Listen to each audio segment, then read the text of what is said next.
आज लड़कों को जरा एक लड़की मिल जाए, छोरी मिल जाए, उस छोरी के चक्कर में तो बेटा अपने बाप का मर्डर करने को तैयार है। हाँ या ना? कितने बेटों ने लड़की के चक्कर में, प्रेमिका के चक्कर में अपने बाप को छोड़ दिया, अपनी मां को छोड़ दिया? बोलो हाँ। इन्हें एक लड़की से दिल लगाने बस की देर है, कब इनका दिल किस गधी पे लग जाए और कब माँ बाप को छोड़ के चले जाएं, इन गधों का कोई भरोसा? ये बात है थोड़ा कड़वी पर है सत्य। आजकल लड़कों को बस लड़कियां मिलने की देर है, भले वो लड़की गलत हो, पर कहते ना कि भूत चढ़ जाए तो तारे कौन। आजकल जितने लड़के फंसे पड़े हैं लड़कियों के चक्कर में, तो लड़कियां कोई अच्छी हैं आज के जमाने में कि लड़के ही अच्छे हैं? अब बताओ, कितनी लड़कियों के मार करके टुकड़े टुकड़े कर देते हैं लड़के, और कितनी लड़कियां लड़कों को मार डालती हैं। क्या इनके माँ बाप ने रोका ना होगा कि बेटा उस लड़के से बात ना करो, वो लड़का गलत है? क्या वो लड़की सुनी अपने बाप की, या वो लड़का सुना अपने बाप का? कोई नहीं सुनता। आजकल सबको यही लगता है कि मेरी वाली अच्छी है, मेरा वाला बढ़िया है। हमारी कितनी लड़कियां लव जिहाद में फंस जाती हैं, अब्दुल से प्यार कर लेती हैं, वो अब्दुल ले जाके तुम्हें 10-20 लाख में बेच आता है, और ये बोलती है कि मेरा वाला तो ऐसा है नहीं, और तुम्हारा वाला ही ले जाके 10-20 लाख में बेच के आएगा, और तुम बनी रहना फिर होशियार। जब तुम्हारा शोषण होगा, वैश्यावृत्ति में तुम्हें उतार दिया जाएगा, धकेल दिया जाएगा। क्या संसार में ये नहीं हो रहा है? क्या आप लोग नहीं जान रहे हैं? सब जान रहे हैं, हम कोई नई बातें नहीं कर रहे हैं। लेकिन औलाद को समझाए कौन कि ये गलत है? माँ बाप समझाएं तो वो माँ बाप को गलत कहते हैं। आजकल बच्चे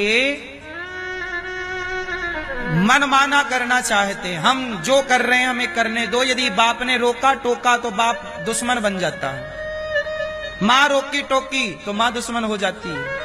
क्यों जी, ये बात सही है? ऐसी तो आजकल लड़कियां और लड़के हैं, किसी पर जोर नहीं है आजकल। किसी को आप समझा नहीं सकते, ठीक बात बता नहीं सकते। उन्हें लगता है जी अपनुच ज्ञानी है। लड़के छोरा छोरी आजकल के वो अपने को ज्ञानी मानते कि हमसे ज्यादा ज्ञानी कोई नहीं है, हमारे माँ बाप तो अंगूठा छाप है। लड़कों को ये लगता है माँ तुम क्या पढ़ी हो, हम तुमसे ज्यादा पढ़े, तुमने क्या दुनिया देखा है, हमने तुमसे ज्यादा देखी। और यही लड़के जाओ बंबई में जाओ, समुद्र के किनारे हजारों लड़का लड़की शाम को 6 बजते ही वो मधुमक्खी की तरह चिपके बैठे हैं। ये क्या कर रहे हैं? पीएचडी कर रहे हैं, पढ़ने गए हैं। ये वही बच्चे हैं जो अपने माँ बाप को बेवकूफ समझते हैं और खुद किसी लड़की के साथ किसी लड़के के साथ फंसे पड़े हैं, और वो इसे सही कहते हैं कि इसमें गलत क्या है। आज के लड़के कहते इसमें गलत क्या है? भाई तुम्हारी बहन किसी और लड़के के साथ ऐसी चिपक के बैठ जाए, फिर तुम कहना किसमें गलत क्या है।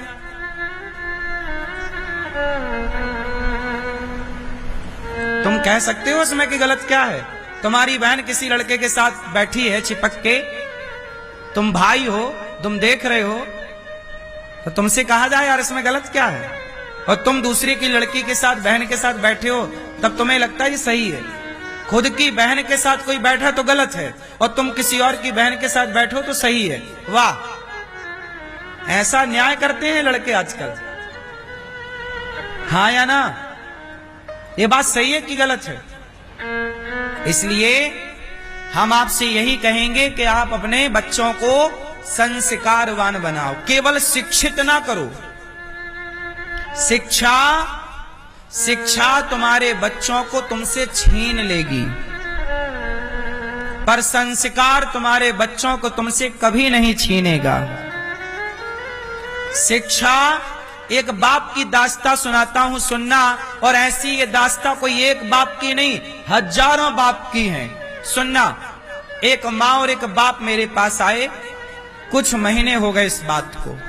माँ बाप आए, बोले गुरुजी हमारी एक बेटी है, सिर्फ एक, कोई बेटा नहीं, कोई दूसरा बेटी नहीं, एक बेटी है। हमें लगा कि हम अपनी बेटी को, एक ही बेटी है तो खूब पढ़ाएं। हमने अपनी बेटी को पढ़ने के लिए ऑस्ट्रेलिया भेज दिया। वहां पढ़ने तो गई, पर एक मुस्लिम लड़के से वो प्यार करने लग गई। आजकल तो हर देश में लव जिहाद का खेल है, फंसाने को लड़कियां हैं, फंस जाती हैं। लड़के ने फंसा लिया। अब वो माँ रो रही कि मेरी बेटी मेरे से बात तक नहीं करती। तो मैंने कहा ऑस्ट्रेलिया जाओ। तो वो मैया बोली, वो बाप बोला कि हम गए ऑस्ट्रेलिया, उस कॉलेज में, यूनिवर्सिटी में गए जहां हमारी बेटी पढ़ती है। वहां की पुलिस को सूचित किया, वहां हम गिड़गिड़ाए बेटी सुन ले हमारी, पर बेटी, हम बाहर बैठे रहे, उसने दरवाजा बंद कर लिया। जब हमारी बेटी ही हमें पहचानने से मना कर रही है, पुलिस को लेके गए तो पुलिस बोली कि जब तुम्हारी बेटी और वो लड़का तैयार है तो हम क्या कर सकते हैं।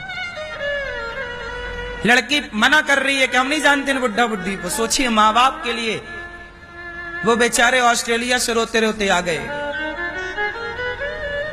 क्या बेटियों के लिए सपना देखना क्या गलत है? क्या उनके उज्जवल भविष्य की कामना करना, क्या ये माँ बाप की गलती है? अब कौन समझाए? फिर वो बेटी चली ही गई, मनमाना किया। माँ बाप रोते रहो, तुम रोते रहो। कहां दिखाई पड़ता है आंसू, कहां दर्द दिखता है? जिसके पैरों में बिमाई फटी ही नहीं, वो पीर पराई क्या जाने। और जिसने बेटी को जन्म दिया ही नहीं, अभी लड़की हो ना, जब तुम किसी लड़की की मां बनोगी तब जानोगी कि बेटी क्या होती है। अभी तुम नहीं जान सकती हो। कुछ चीजें, कुछ ज्ञान समय के पहले नहीं आता। बात समझो, जो जवान लड़के हैं, 20-25 साल के लड़का लड़की, ये कितना भी पढ़ लें, पर ये बच्चे उस ज्ञान को नहीं समझ पाएंगे जो ज्ञान एक माँ बाप को हो जाता है। माँ बाप की फीलिंग बेटा कभी नहीं समझ सकता तब तक जब तक वो खुद बाप नहीं बनता। लड़की माँ बाप की भावनाओं को तब तक नहीं समझ सकती जब तक वो स्वयं के लड़की की मां ना बन जाए। कुछ ज्ञान समय के पहले नहीं आता। कहावत हमारे यहाँ कहते हैं कि जस जस भीगे कामरी तस तस भारी होए। कंबल को जितना गीला करो उतना भारी होता है, उसका उतना वजन बढ़ता है। कंबल जितना सूखा होगा उतना हल्का होगा, जितना गीला होगा उतना भारी होगी। उम्र जितनी ज्यादा होगी, सबके लिए बातें नहीं है, लेकिन उम्र जैसे बढ़ती है तजुर्बा भी बढ़ता है। उम्र के साथ तजुर्बा आता है, हाँ या ना? इसलिए अब जो तजुर्बा माँ बाप को है वो बच्चों को नहीं है, और जो तजुर्बा बच्चों को है वो माँ बाप वहां से गुजर चुके हैं। क्योंकि चौराहा तो जवानी का सबको ही पार करना है। आपने भी जवानी का चौराहा पार किया, हमने भी जवानी का चौराहा पार किया, और चौराहा पार करके अब आप लोग आगे बढ़ गए। आने वाली पीढ़ी उसी चौराहे में उलझ गई कि जाए किस तरफ। जवानी होती है अंधी, बुढ़ापा होता है लंगड़ा। बूढ़ा कैसा होता है? लाठी लेके चलता है, लंगड़ा। और जवानी कैसी? जवानी अंधी होती है। जवान लड़का लड़कियों को सूझता नहीं है कि क्या सही है और क्या, वो गलत को सही मान लेती, इसलिए जवानी अंधी है। और जवानी को संभाल लिया जिसने, वो अपनी जवानी और बुढ़ापा दोनों मौज करेगा। और जिसकी जवानी बिगड़ गई तो जवानी और बुढ़ापा दोनों रोएगा, खून के आंसू रोएगा। यही संभलने का टाइम होता है और वही फिसलने का टाइम होता है। लेकिन संभलने वाले संभल गए तो संभल गए, और फिसल गए तो फिर सारी जिंदगी के लिए फिसल गए।